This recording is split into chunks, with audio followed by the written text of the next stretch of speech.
अहम breaking news असां share करायूं हूं। गुजर नालो अमलदार अहमद केस में वॾे वज़ीर सैयद मुराद अली शाह खे तौहीन अदालत जो नोटिस जारी कयो वियो आहे।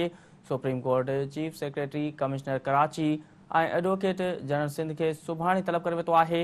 ब्रेकिंग न्यूज़ असां शेयर करायूं हूं। गुजर नालो अमलदार अहमद केस में वॾे वज़ीर सैयद मुराद अली शाह खे तौहीन अदालत जो नोटिस जारी कयो वियो आहे।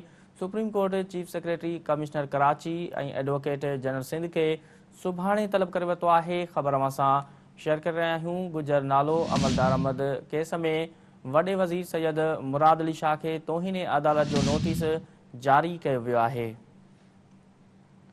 Supreme court chief secretary commissioner Karachi ऐं एडवोकेट जनरल सिंध खे सुभाणे तलब करे वरितो आहे। ब्रेकिंग न्यूज़ असां शेयर करे रहिया आहियूं। गुजर नालो अमलदार अहमद केस में वॾे वज़ीर सैयद मुराद अली शाह खे तौहीन अदालत जो नोटिस जारी कयो वियो आहे। Supreme court chief secretary commissioner Karachi ऐं एडवोकेट जनरल सिंध खे सुभाणे तलब करे वरितो आहे।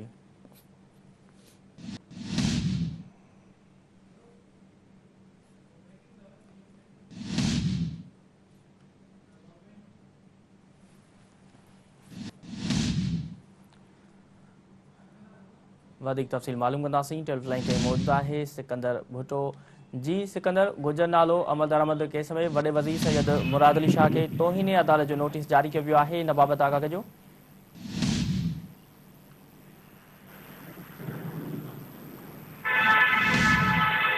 जी सिकंदर, गुजर नालो अमलदार अहमद केस में वॾे वज़ीर सैयद मुराद अली शाह खे तौहीन अदालत जो नोटिस जारी कयो वियो आहे। इन ॿुधणी बाबति आगाह कजो।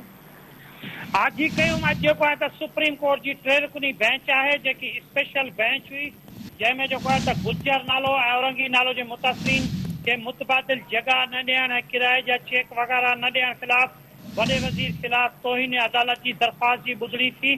सुप्रीम कोर्ट जेको आहे त सिंध जे वॾे वज़ीर सैयद मुराद अली शाह खे तौहीन अदालत जा नोटिस जारी करे छॾिया आहिनि। Supreme court chief secretary Sindh खे सुभाणे तलब करे वरितो आहे। सुप्रीम कोर्ट कमिश्नर कराची ऐं उनखां अलावा जेको आहे त senior member board of revenue advocate general Sindh ऐं ॿियनि खे बि जेके आहिनि त तौहीन अदालत जा नोटिस जारी करे छॾिया आहिनि। अदालत जेको आहे त पुछाणो कयो त हाणे त वॾो वज़ीर हिकु या ॿिनि ॾींहंनि जो महिमान आहे, उनखे जेल मोकिले छा कंदासीं। जस्टिस मोहम्मद अली मज़हर इहो बि चयो त वज़ीर आला सिंध खे जेल मोकिलण जो को बि फ़ाइदो न आहे। जंहिं ते जेको आहे त जस्टिस मोहम्मद अली मज़हर इहो बि चयो त अव्हां जेको आहे त हिन वक़्तु आया आहियो जॾहिं वॾो वज़ीर जेको आहे त उहो हिकु ॿिनि ॾींहंनि जो महिमान आहे। जंहिं ते मुतासिरीन जे वकील फैसल सिद्दीकी चयो त मुतासिरीन खे 2 सालनि में 4 चेक ॾिना विया आहिनि ऐं उहे बि किराए जी मद में ॾिना विया आहिनि। अञा ते उन ते अमल दरामद न थी रहियो आहे। फैसल सिद्दीकी इहो बि चयो त चइनि मां सिर्फ़ु 2 चेक जेके आहिनि त उहे मुतासिरीन खे ॾिना विया आहिनि। जंहिं ते जस्टिस मोहम्मद अली मज़हर चयो त छा मुतासिरीन सिंध हुकूमत सां राब्तो कयो आहे, छा मामले में को फोकल पर्सन आहे।